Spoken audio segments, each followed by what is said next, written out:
अस्सलामुअलैकुम, मैं हूं इरफान समोर। नाजरीन, बल्ला और पीटीआई हर सूरत इलेक्शन में होंगे। पीटीआई ने 3 बड़े सरप्राइज तैयार कर लिए हैं। आपने घबराना नहीं है, यह कप्तान ने पैगाम दे दिया है।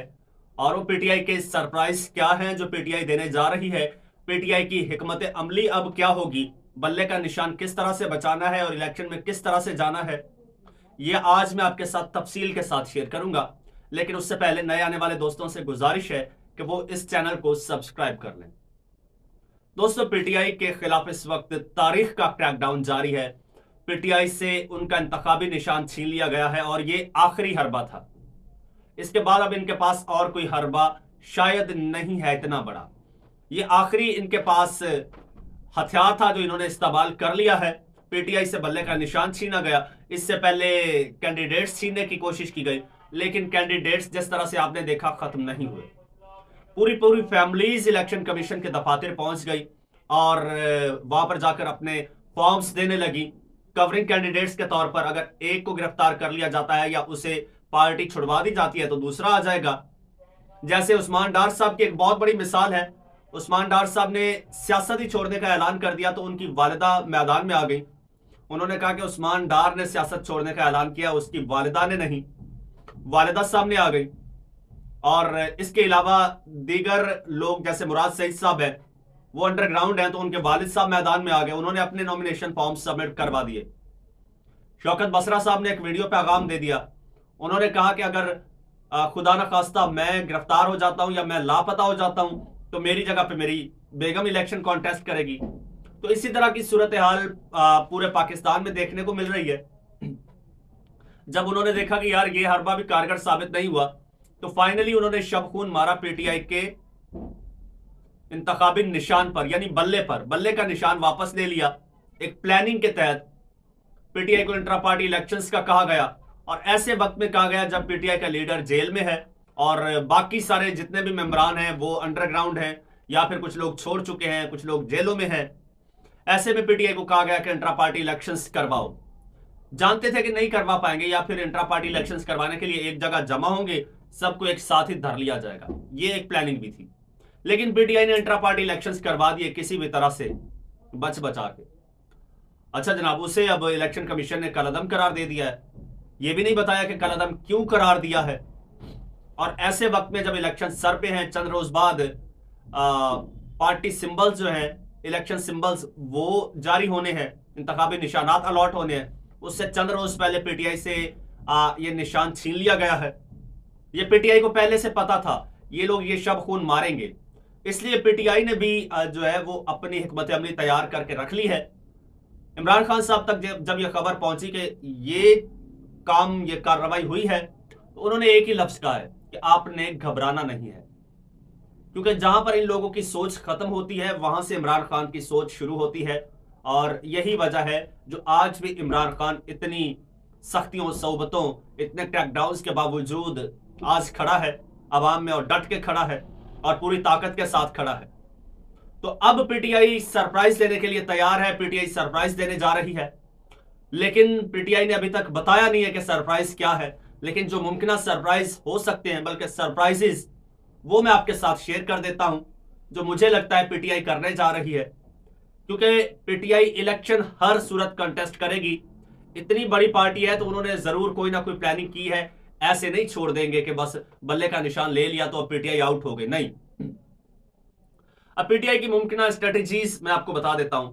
सबसे पहली तो यह है कि वो हाई कोर्ट से रुजू करेंगे और इसका उन्होंने ऐलान भी कर दिया है। मंगल के रोज इस्लामाबाद हाई कोर्ट में वो दरखास्त दायर करेंगे अपना इंतखाबी निशान वापस लेने के लिए।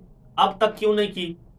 उसकी वजह यह है कि इलेक्शन कमीशन का जो बेंच था उसने ये फैसला तो जारी कर दिया कि इलेक्शन कालादम है, पीटीआई से इंतखाबी निशान वापस लिया जाता है, लेकिन तस्दीक शुदा इस फैसले की कॉपी पीटीआई को नहीं दी, कॉपी जारी नहीं की। जब तक कॉपी जारी नहीं होती तब तक पीटीआई कोर्ट में भी नहीं जा सकती, क्योंकि वहां पे एतराज लग सकता है कि भाई फैसले की कॉपी तो लेके आओ, ऐसे ही आप लोग कोर्ट चले आए हो।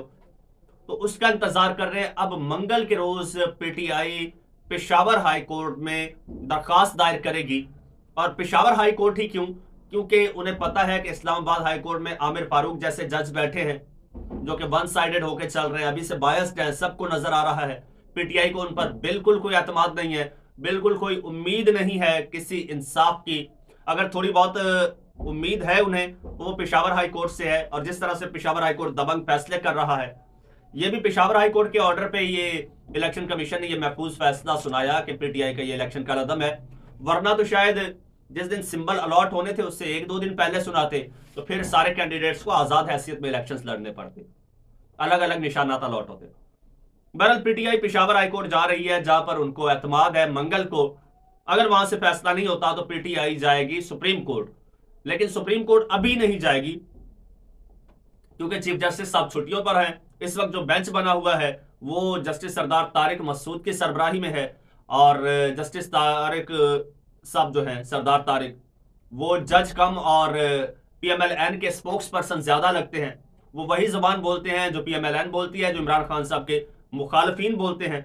गुज़श्ता दिनों जब पीटीआई की लेवल प्लेइंग फील्ड देने की दरखास्त थी उस पर जब समाअत हुई तो उस समाअत के दौरान मौसूफ जस्टिस साहब फरमाते हैं कि जनाब आपका तो इलेक्शन ही ठीक नहीं हुआ, आपने तो अपना इंट्रा पार्टी इलेक्शन ठीक नहीं किया, आपके लोग शोर मचा रहे हैं।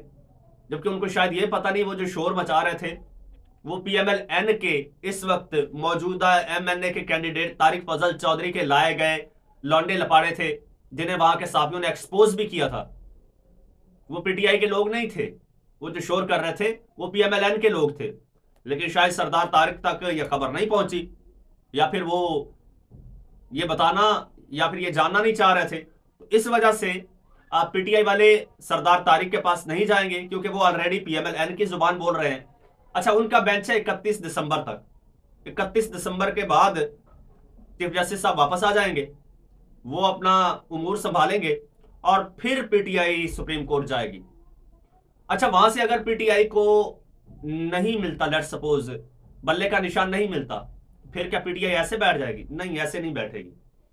फिर पीटीआई अगला जो काम कर सकती है, अगला बड़ा सरप्राइज वो ये है कि किसी भी सियासी जमात के साथ पीटीआई इत्तेहाद कर सकती है, किसी भी सियासी जमात के साथ। और उसमें सबसे ज्यादा जो पीटीआई को जमात सूट करती है वो है MWM, मजलिस वहदतुल मुस्लिमीन, जिसके लीडर हैं अल्लामा नासिर अब्बास साहब। और ये क्यों सूट करती है, ये मैं इस वजह से कह रहा हूं कि उनका ट्रैक रिकॉर्ड देखते हुए, एक तो पार्टी की जो एक मैनिफेस्टो है, जो एजेंडा है वो भी सेम है, दूसरा वो इंतहाई निडर और कमिटेड शख्स हैं, और वो जिस तरह से इमरान खान साहब का साथ दे रहे हैं, आज उनके ट्विटर पे चले जाओ तो वो पीटीआई के खिलाफ होने वाली हर ज्यादती की मजम्मत करते आपको नजर आएंगे।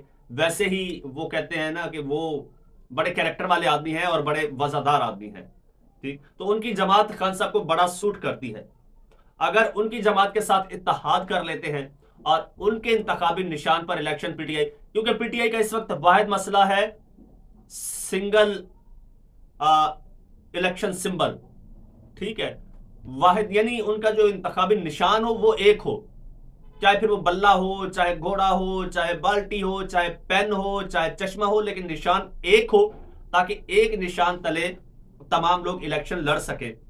और अल्लामा नासिर साहब की बात की जाए तो जब पीटीआई के लोगों पर क्रैकडाउन हो रहा था, उन्हें कागजात नामजदगी जमा नहीं कराने दिए जा रहे थे, तो कुछ लोगों ने उन्हें मशवरा दिया, अल्लामा साहब मैदान खाली है, आपकी तो लॉटरी निकल आई है, इस चीज से फायदा उठाइए, हर जगह पे अपने कैंडिडेट्स खड़े कर दीजिए, तो ये पीटीआई वाले वोट आपको मिलेंगे। उन्होंने बड़ी जबरदस्त बात की। उन्होंने कहा कि जी हम उनमें से नहीं हैं जो अपॉर्चुनिस्ट होते हैं, जो मौके से फायदा उठाते हैं। हम ऐसा नहीं कर सकते कि हमारा भाई मुश्किल में है और हम उसका फायदा उठाएं। हम पीटीआई से आगे कभी नहीं जाएंगे, हम पीटीआई के पीछे खड़े हैं, पीटीआई को फुल सपोर्ट करेंगे, पीटीआई के पीछे खड़े होंगे और उनको इलेक्शन लड़वाएंगे। ये अल्लामा नासिर अब्बास साहब ने कहा था कि हम उनको इलेक्शन लड़वाएंगे। और अगर पीटीआई उनके, ये एक बेस्ट चॉइस है उनके पास, ठीक, उनके पास ये एक बेस्ट चॉइस है कि अल्लामा नासिर अब्बास साहब की पार्टी के टिकट और उनके निशान पर इंतखाबी निशान, उनका इंतखाबी निशान मेरे ख्याल में, अगर मैं गलत नहीं हूं तो उनका हट है। जो भी हो, इंतखाबी निशान जो भी हो, मसला यह है कि किसी एक झंडे तले जमा होना है। क्योंकि और अच्छा, इसके अलावा ये ऑप्शन भी हो सकता है, एक और बड़ा सरप्राइज जो शायद पीटीआई ने तैयार करके रखा हुआ है लेकिन पीटीआई अभी बता नहीं रही, वो ये भी हो सकता है कि पीटीआई ने बैकअप पर ऑलरेडी कोई पॉलिटिकल पार्टी रजिस्टर्ड करवा के रखी हुई हो। जिस तरह पीपल्स पार्टी ने पीपल्स पार्टी पार्लियामेंटेरियन रखी हुई थी, मखदूम अमीन फहीम जिसके चेयरमैन थे, इस तरह हो सकता है खान साहब ना हो, किसी और अपने बंदे को चेयरमैन बना के किसी और के नाम पर एक पार्टी रजिस्टर्ड करवा के रखी हुई हो। क्योंकि इतनी बड़ी पार्टी है खान साहब की, एक पॉलिटिकल स्ट्रेटजी लेके चल रहे हैं, एक लेगेसी लेके चल रहे हैं, तो इतनी आसानी से तो हाथों से नहीं जाने देंगे ना कोई स्ट्रेटजी होगी। हो सकता है पीटीआई के पास कोई ऐसी पार्टी हो और एकदम से उस पार्टी के झंडे तले जमा हो जाए सारे। और अगर ऐसा नहीं होता फिर क्या होगा? पीटीआई को कोई निशान नहीं मिलता, बल्ले का निशान वापस नहीं मिलता, या किसी पार्टी के साथ इत्तेहाद नहीं करते, फिर पीटीआई को आजाद हैसियत में इलेक्शन लड़ना पड़ेगा। फिर जितने भी कैंडिडेट्स जिन लोगों ने नॉमिनेशन फॉर्म्स सबमिट करवाए हैं, ये जब पार्टी का निशान नहीं होगा, पार्टी की तरफ से टिकट जारी नहीं होगा, फिर ये आजाद हैसियत में इलेक्शन लड़ेंगे। तो जब आजाद इलेक्शन में लड़ेंगे, पार्टी नहीं होगी, तो फिर जो मखसूस नशिस्तें होती हैं वो पार्टी को परसेंटेज के हिसाब से मिलती हैं। जो पार्टी का निशान ही नहीं होगा, पार्टी नहीं होगी, तो पीटीआई को वो मखसूस नशिस्तें भी नहीं मिलेंगी। और दूसरा सबसे बड़ा खतरा और खदशा यह है कि फिर पीटीआई के जितने भी एमपीएस एमएनएज होंगे वो आजाद होंगे। जब आजाद होंगे तो उन पर कोई ऐसा कानून लागू नहीं होगा कि वो पार्टी के लीडर की या पार्लिमानी लीडर की मर्जी के खिलाफ किसी और तरफ जा सके या वोट दे सके। तो वो कहीं भी स्लिप हो सकते हैं, बड़ी आसानी से लोटे हो सकते हैं, और उन पर फिर कोई कानून भी लागू नहीं होगा, कोई कदगन भी नहीं लगेगी। आपको याद होगा पीटीआई के 20 के करीब लोग थे, एमपीएस थे, जिन्होंने पंजाब में हमजा शहबाज को वोट दे दिया था और फिर उन्हें डी सीट कर दिया गया था क्योंकि वो पीटीआई के एमपीएस थे।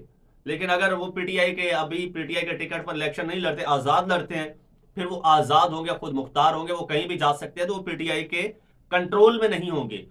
इसलिए पीटीआई की हर मुमकिन कोशिश होगी कि किसी ना किसी तरह से किसी पार्टी के अंडर इनको इलेक्शन लड़वाया जाए।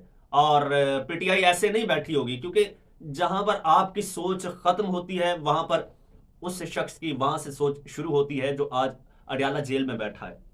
उसने जरूर कोई स्ट्रेटजी बनाई होगी, बल्कि ऑलरेडी वो बना के बैठे हैं। उन्होंने कहा है कि जी ये इस वक्त पीटीआई के हलकों में ये बातें चल रही हैं, जो पीटीआई की कोर कमेटी के लोग हैं वो ये बातें कर रहे हैं कि जी हमारे पास सरप्राइजेस हैं, 3-4 सरप्राइजेस हैं, एक के बाद एक हम देंगे सरप्राइज। तो यकीनन अब पीटीआई कोई बड़ा सरप्राइज देने जा रही है। तो जो भी सरप्राइज होगा, जैसे ही आएगा, हम आपके साथ शेयर जरूर करेंगे। उसके लिए आप चैनल को सब्सक्राइब कर लीजिए और बेल आइकन पर क्लिक कर दीजिए। और अगर आप फेसबुक पर हमें सुन रहे हैं तो फेसबुक के पेज को फॉलो जरूर कर लीजिए, क्योंकि बहुत सारी डेवलपमेंट्स हो रही हैं, तेजी के साथ हो रही हैं, कोई भी आपके साथ शेयर नहीं कर रहा। टीवी चैनल्स पर मुकम्मल ब्लैकआउट है। तो हमने ये बेड़ा उठाया है कि ये सारी चीजें हम आपके साथ शेयर करेंगे। जो भी डेवलपमेंट होगी, जो जुल्म ज्यादती होगी, उसकी आवाज हम उठाएंगे। इजाजत दीजिए, अल्लाह हाफिज।